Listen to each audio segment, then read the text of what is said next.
Kurš gan no mums nav piedzīvojis situāciju, ka tev ir intensīvi jāstrādā, maksimāli jākoncentrējas, ka ir īsā laikā jāpaveic kaut kāds ļoti būtisks darbs, un visi no tevīm sagaida, un tu esi vienīgais uz pasaules, kas to var izdarīt.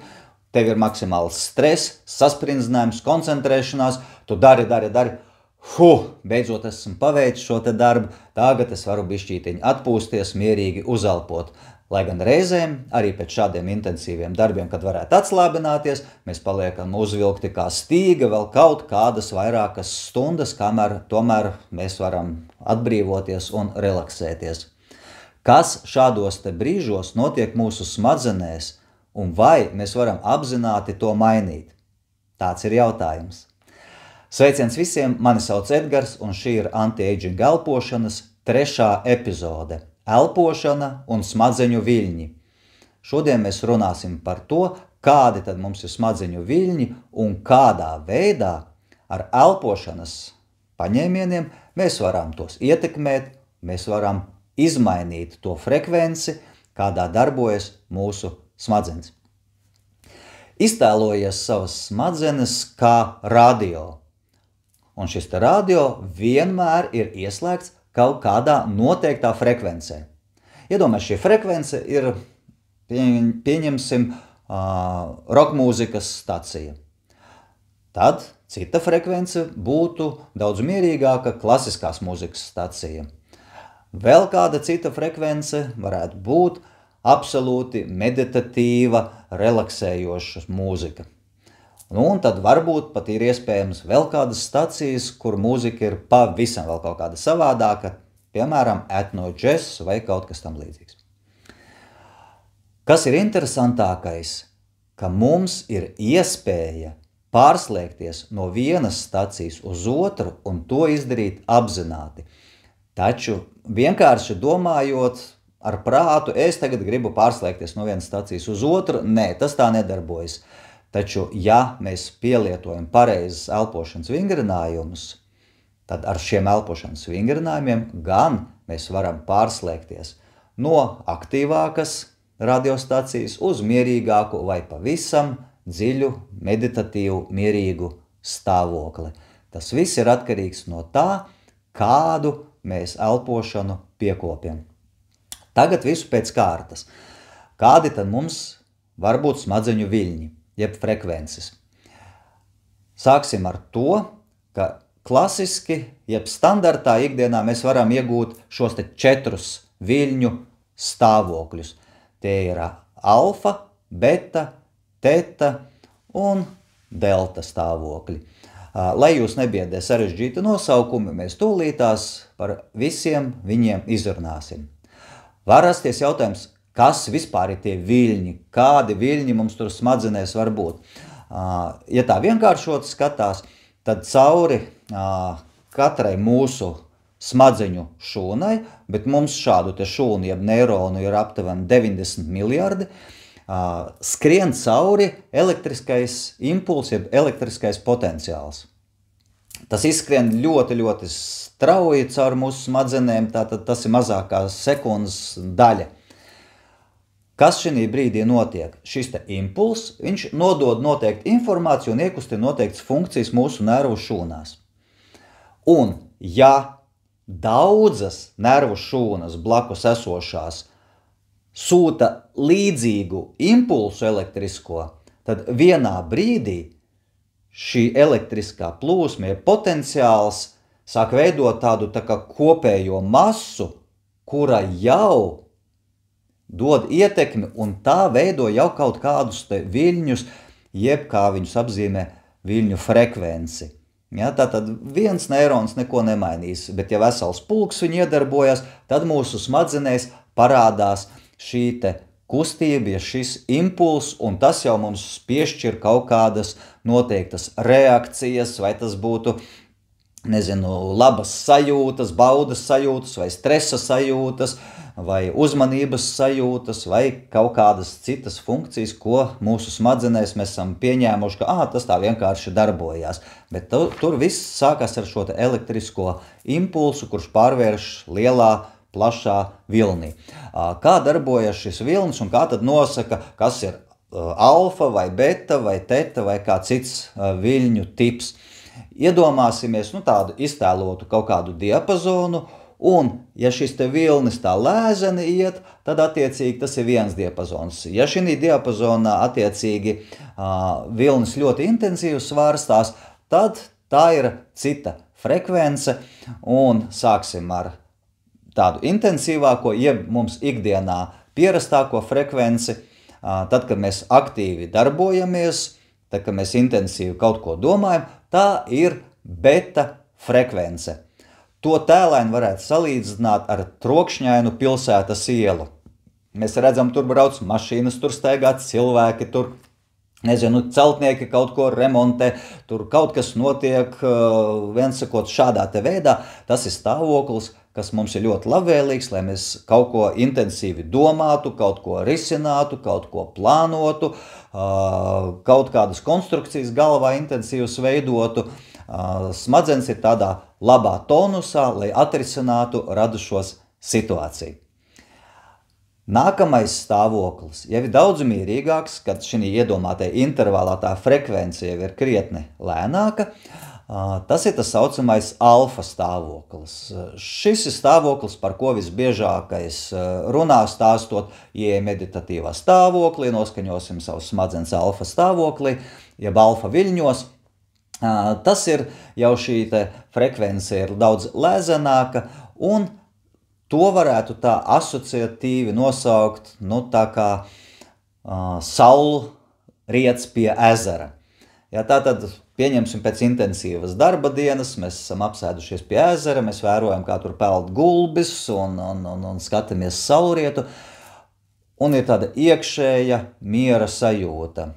Bez šaubām tas ne tikai pēc tam, kad ir bijis beta frekvences tips smadzenēs. Nē, tas var notikt arī jebkurā brīdī. Tu vari no rīta aiziet pie ezera vai dabā iziet, vai vienkārši mājās sēdēt ar kafijas krūzi un izbaudīt šo mierīgo stāvokli. Tu esi absolūti nomodā, tev smadzenes strādā ļoti pat labā režīmā, tikai ar atšķirību no beta viļņiem.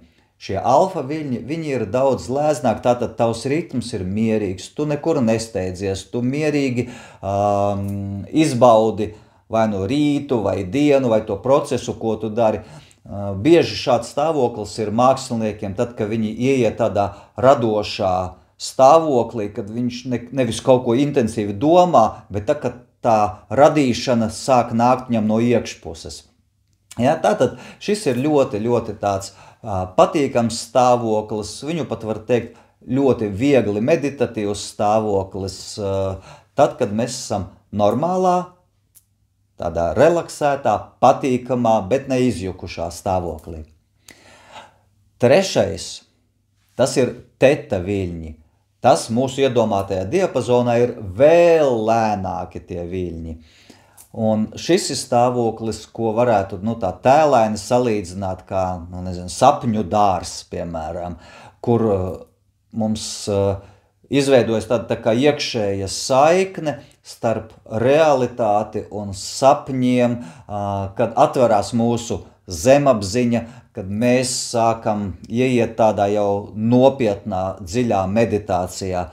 Atverās mūsu iekšējā pasaule, mūsu potenciāls, mūsu šūnas jau iekšēji sāk atjaunoties, ķermenis sāk tā kā dziedināties iekšēji. Šis ir tāds ļoti, ļoti labs stāvoklis, kurā es domāju, ka katrs no mums gan iemiegot to sajūtu ir noķēris, ka tu vēl tā kā esi ne tā nomodā, ne tā jau aizmidzis. Tātad tu jūti, ka ir kaut kāda tā kā savādāka sajūta, un prāts ir ļoti, ļoti mierīgs. Mums nav tādu intensīvu domu, diena ir pagājusi, un mēs mierīgi relaksējamies, bet tā dziļi relaksējamies. Vai arī apzinātas meditācijas gadījumā, bez šaubām arī šādā stāvoklī mēs varam nonākt. Un tad ceturtais stāvoklis, tas jau ir pavisam dziļa meditācija. Tātad šī diapazonā tur vispār var būt 0,5 līdz 1, maksimums 4 Hz frekvence. Un šī gadījumā mūsu prāts ir absolūti dziļā, meditatīvā stāvoklī. Tie, kuri nepraktizē meditācijas, viņi šī stāvoklī nonāk tikai tad, ja viņi ir dziļā miegā. Tie, kuri praktizē dziļu meditāciju, var ieiet arī apzināti šī stāvoklī, un ka viss prāts un ķermenis ir tā, kā pārējiem cilvēkiem tas ir dziļā miegā, bet viņas saglabā šo saikni ar savu apzinātību. Tas ir ļoti, ļoti nopietns tāds jau meditatīvu prakšu sasniegums, ka tu vari apzināti ieiet šādā stāvoklī. Šis ir ļoti dziedinošs stāvoklis. Faktiski atjaunojas katra šūniņa, atjaunojas mūsu nervu šūnas, atjaunojās mūsu prāta spējas, atmiņa pāriet mums no viena stāvokļa uz citu prātā. Tātad nostiprinās mūsu atmiņa, jeb tas, ko mēs esam apguvuši. Un pats svarīgākais, ka ķermenis līdz pat dziļākajiem slāņiem attīrās, atveseļojās, dziedinās. Šis ir ļoti, ļoti būtisks stāvoklis, tāpēc cik svarīgs ir dziļais miegs, jo tieši dziļajā miegā mēs varam sasniegt šo te stāvokli. Šie ir 4 standarta stāvokļi, ko normāli jebkurš no mums var sasniegt, un principā 24 stundu laikā jums ir bijis puslīdz normāls miegs, un pa dienu bija pietiekami daudz ko intensīvi strādāt, mēs sasniedzam katru dienu šādu stāvokli. Taču īstenībā bez šiem stāvokļiem ir vēl 5. stāvoklis, un tie ir tie saucamie gamma viļņi.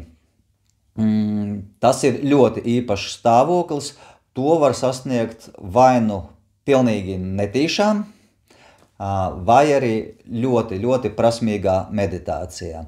Šis stāvoklis ir tāds, kur tev visi puzles gabaliņi pēkšņi hops saliekās, un tie vairs nav atsevišķi gabaliņi, bet viena kopīga bilde. Tas ir tas ahā moments. Es sapratu, man pieleca, beidzot es redzu visu bildi kopumā. Tas ir tieši tas saslēgšanās brīdis, un tiem, kuri ir apguvuši šo īpašo meditācijas tehniku, pārsvarā tā ir, es cik zinu, maksimāli daudz viņu praktizē, jo tādi pieredzējuši budistu mūki, tad viņi var sevi ievest šī stāvoklī. Bet ir tā atšķirība, ka šī stāvoklī tu nevari nonākt, neizejot to pašu dziļāko, jeb teta viļņu stāvokli. Tad, kad tu esi iegājis tādī, ka tev prāts ir absolūtā mierā, tu vari pieslēgt šo te gamma viļņus, kas ir ļoti intensīvi, bet viņi tieši nevis satracina tavu prātu, bet viņi čiks un saslēdz tev visu vienotā ainā.